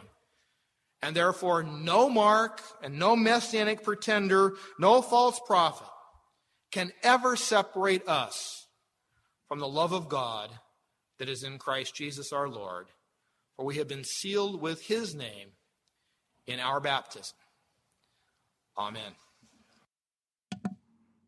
There you have it. That's a completely different approach, a million miles away from the Alex Jones thing that we started this with. I told you it was going to be a wild ride. We go from basically Alex Jones to Lutheran amillennialism. That's pretty much where we went. I'm pretty clear that he handles it from an amillennial perspective. I'm almost guaranteed that's enough. My amillennial leanings in the past definitely would put me in the past in line with a lot of that thinking. I'm not so sure anymore, but let's do this. Okay, so if we were to summarize his teaching, it's this. All of this is symbolic of two things that are attacking the church. Or Satan is attacking the church, and he's using two things to attack the church: the state and a false prophet. So a false religion and the state. Those are the two enemies facing the church. Now, there is a good lesson in all of this, but you would have to ask, why would you do this in the most symbolic language that it's even hard, like even going, okay, wait, the beast is the state. Okay, exactly how do I derive that the beast is the state? I can get the false worship concept. That seems clear in the text, but the other, I got to get the state. But okay, so these two things that we have to be warned of. Okay, now there's truth in that. There's no question about it. But just note how he kind of flowed from, at times, this is Nero. At times, it's the Roman Empire. At times, it's historical. At times, it's present. But it still, he says, it has a future implication. Well, let's just throw this out there, because he says it possibly has a future implication. Anytime we see the state he even said that anytime we see the state trying to get us to worship it or saying follow us. Well, then let's say they come up with this technology. Could not the technology? He even said the technology could be used. So if it is true that we could turn to one world currency and there's a chip to be placed in our hands, do we start getting concerned that could be used, or do we not become concerned until the state says, you worship us? Or if they say you can't buy and sell unless you do it, is that saying you have to submit to us? So he didn't give us any indications of what we're supposed to do. When are we supposed to know that it could be used in a future situation? He seemed to imply you'll know only when they say worship us and don't worship God. Okay, well, is the state ever going to say that? I don't know. Maybe he gave examples of Hitler Youth singing that song. Was that instituted by Hitler that all people had to do it? Or is that just things people did to ensure they didn't get killed by Hitler? I don't know. We could talk all day about that. Of course, I'd have to look at the situation and how widespread that was in Nazi Germany. Was that an example of it? I don't know. If the state says you can't do something unless you submit to it, is that the same? I mean, like, how do you, like, to me, it's easier just to say this is all historic. It's all historic. Just forget it. It has nothing to do with the future. But no one can ultimately do that, because ultimately people are like, well, there could be a future implication here, because we do have this war against us. But it still leaves a lot of things in Revelation 13 open. Again, is that real fire coming from heaven? Did they create a beast? Well, no, they don't actually create an image of the beast. And no, it's not real literal fire coming down. Well, it could be miracles, but we don't know. Like, so all of that is in the past? See, it's weird. Some of it he connected to the past, but some of it is still present. So presently we're not looking for someone to come, or do we just look for anyone doing miracles and signs? Like, what do you take from this and leave in the past? What do you bring in the present? And how much of it is very literal? Like it's interesting. Is it very literal that someone received a wound and was healed? Well, he seems to say it was very literal. It was very literal because it was the Roman Empire who suffered the wound and was healed, but it wasn't a person. Okay. It was very literal that it's emperor worship. So it's very literal, but the number is not really literal. The number is just saying, the number is not literal. The number is saying that unless you submit to the government, you cannot buy or sell. It's not really a number. So it's not really it's like sometimes it seems very literal. Sometimes it doesn't seem very literal. This is the thing that drives me crazy. This seems to be like, hey, we want to stay away from all that crazy, he referred to dispensationalist. Okay, whatever. We're going to refer to all these people who take it too literal, but then you're taking part of it literal. Hey, there is no future 7-year tribulation. This is the tribulation has been from the first advent of Christ to the second coming. We're in it now. All right. Well, we're in the tribulation now. So if I go through the book of Revelation, when it describes all of these crazy things that happened with the trumpets and the plagues, they're just things that have already happened. They're things that are happening now. Even though the text describes these things as like, these things have come upon the world like the world has never seen before. Well, if they've been happening since Jesus came the first time, then there's nothing. It's like, is it past? Is it present? Is it future? I need something more specific. Now, again, I'm not trying to criticize that, because they're trying to handle the text. That's the thing. They're trying their best to handle the text. Others who are like, no. You go through Revelation. This is speaking of things that the world has never seen. This is clearly future. Clearly, we haven't experienced this before. No way, no how. Well, you can mock them, but they're trying to handle the text. Everyone's trying to handle the text. Everyone's trying to figure it out. And we live in a world right now where these questions are going to become more and more relevant and more pertinent, especially in light of possible, and I say possible, major economic upheaval and uncertainty, and a move maybe for some kind of global currency, maybe some kind of digital currency, and maybe some kind of chip or mark to make this all work in some kind of buying and selling capacity. Is that the mark of the beast? I'm not going to say that it is. I'm saying that it sounds very similar to Revelation 13. How do you handle this? Don't know. I do believe it has to have some clear distinction that you are turning your attention to worship this beast. You are submitting yourself to it. And I do believe that if you're going to go with a very literal, you're going to take a mark and you can't buy or sell, you're going to go with a very literal rendering of this, then you have to have all those other things in place. You have to have a beast. You have to have an image. You have to have a fire from heaven, the whole world worshiping him. You have to have, if you're going to be very literal, you have to have all of those things before you get it. If you're not going to take it literal, well, then it becomes very open to what you attach it to and what you don't attach it to, as we just heard. Sometimes it's a person. Sometimes it's an empire. Sometimes it seems to be literal. Sometimes it seems to be figuratively. It's symbolic. It's not symbolic. It's past, but yet it's present. It's past, it's present, but yet it has some to the future. However, all it's really saying is the church is going to be attacked by the state and Satan. The end. Well, if I just want to summarize it to that, then yeah, I guess you can do that. I don't know, but I wanted to at least hear all of that. We've gone almost 2 hours, so I'm going to stop. I wish I could go further, But hey, we'll see where this, I'm assuming this is going to lead to lots of controversy. But please listen, I'm trying to be fair. Look, I'm trying to figure it out. We're all trying to figure it out. We're all confronted as Christians with Revelation 13. We're all confronted with it. We all have to figure it out. And so let's show grace and mercy as Christians trying to say, hey, I want to know what this means so that I know what I should and shouldn't do, because this sounds serious. Don't mock anyone who's trying to figure that out, because they're trying to figure it out. All right? Don't mock the amillennialists. Don't mock the dispensationalists. They're all trying to figure it out. Don't mock the pre-trib, post-trib, mid-trib. No. We're all approaching a book and going, how do I handle this?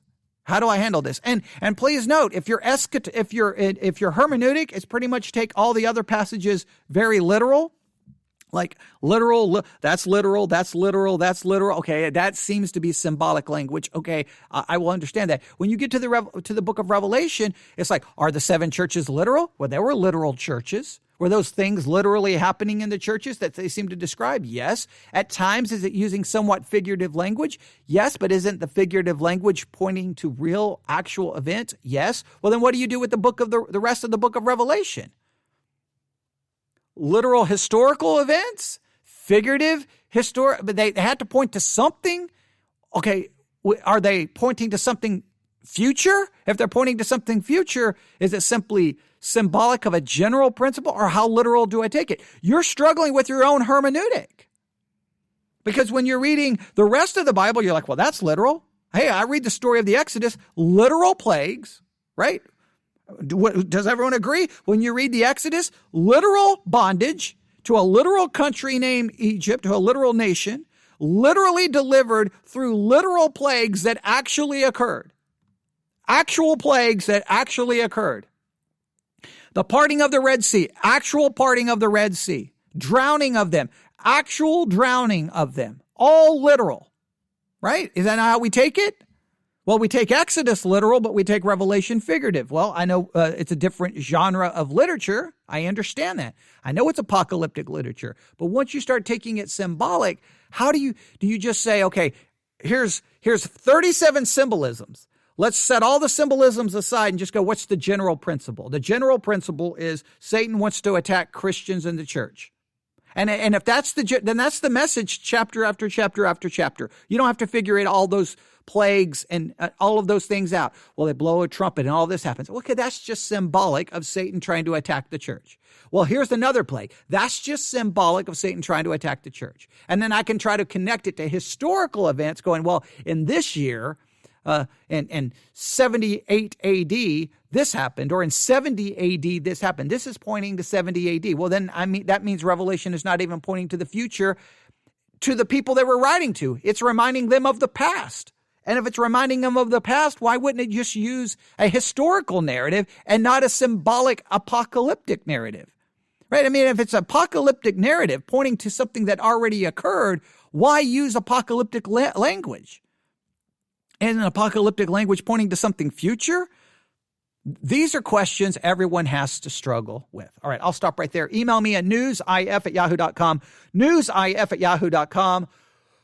Whew, that was a lot. I'm going to stop. God bless. Everyone have a great day.